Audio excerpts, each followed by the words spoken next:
Hey there, this is Jeb Smith, broker-owner of Coastal Realty Group. Today I'm here with my preferred lender, Josh Lewis, a certified mortgage consultant with OnQ Financial. Today we're discussing one of the most important issues that comes up when I'm working with clients who are just starting the home buying process, and that is the topic of pre-qualification versus pre-approval. It's a critical issue to buyers as financing trouble is the number one reason for real estate transactions not closing, and even when they do close, mortgage issues are still the primary source of delays and unnecessary stress for buyers, sellers, and real estate professionals.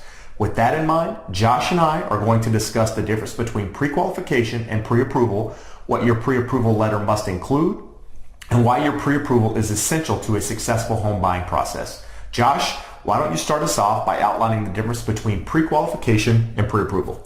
Perfect. If you've ever looked into buying a home, whether you heard it from your realtor or a friend or family member, you know that the first step is to get qualified. The purpose of this is to find out what mortgage financing you can be approved for. This gives your realtor insight into what homes to show you and what you may need to negotiate in terms of length of escrow or possible seller concessions. From your side, it gives you certainty regarding your payment and how much money you need to have at the closing table. Now that we've established what it means to get qualified, let's discuss the critical difference between pre-qualification and pre-approval. A pre-qualification in simple terms is an unverified pre-approval. Let's say Jeb refers you to me. We spend a little time on the phone discussing your goals and objectives, how much money you have to work with, your income and monthly liabilities, and I give you a few options of loan programs you should qualify for and a maximum purchase price so you can start shopping. You probably noticed one key word that I said in regards to a pre-qualification, and that is the word should. With a pre-qual, I can only tell you what you should qualify for because we have only verbally discussed your qualifications. I have no documentation to support the numbers. You may be saying, no problem. I know my finances inside and out, and I told you everything. I don't doubt that, but there are a number of issues that can be lurking inside the documentation that alters what you can be approved for, either positively or negatively. We always want to complete a full pre-approval before you submit any offers. The difference between pre-approval and pre-qualification is that we review all of your supporting documentation, pay stubs, W-2s, tax returns, banking, investment statements, and a 3-bureau credit report. Now that we have an understanding of the difference between a pre-approval and pre-qualification, why is it so important to review the supporting documentation? Well, as I said, Jeb, there are any number of things that can come up in the documentation that affect the loan you can be approved for. A few examples are your pay stubs. You may have a loan against your 401k that has a $100 monthly repayment that is deducted from each paycheck. Since you're just repaying yourself, maybe you don't consider that a debt, but depending on the lender and loan program, we may need to add that payment to your monthly liabilities when calculating your qualifying ratios. Another example would be your tax return. Many lenders do not require us to provide your tax return, but nearly all lenders require us to complete a 4506T, which allows them to get a transcript of your tax return directly from the IRS. If I haven't reviewed the tax return, there can be some surprises that impact the income calculation. The most common of these are unreimbursed employee expenses, which are reported on the 2106 on your tax return.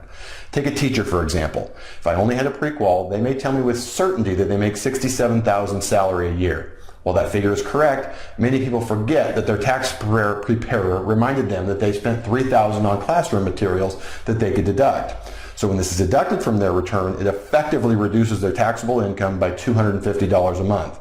The good news is they pay less in taxes. The bad news is they probably qualify for a smaller home loan. The last example is bank statements. Lenders are very picky about where the funds to close are sourced from. If there are any large deposits on your statements, we need to explain them in writing and show proof where the funds came from. This is usually nothing more than a hassle, but depending on the source of the deposit, it can be a problem. That truly is the tip of the iceberg, but it gives you some insights into why you want your mortgage professional to review all of your supporting documentation so that they can issue you a pre-approval letter prior to writing an offer. Josh, it's good to know that there's a valid reason for going through all the paperwork. I have a lot of clients who are pretty educated about the real estate and financing process and are sometimes wary of why they had to provide so much documentation and why they needed to do it prior to writing an offer. And I think this gives us a better idea of why it's necessary and beneficial. Along those lines, we're going to continue the conversation in the next video in this 3-part series. You should see a green box below.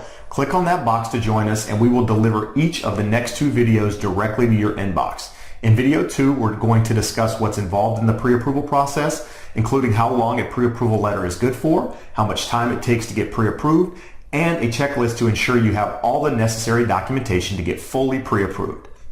More importantly, we're going to discuss if there is anything better than a pre-approval and when it might be needed. Again, click the box below to join us. You don't want to miss this important information.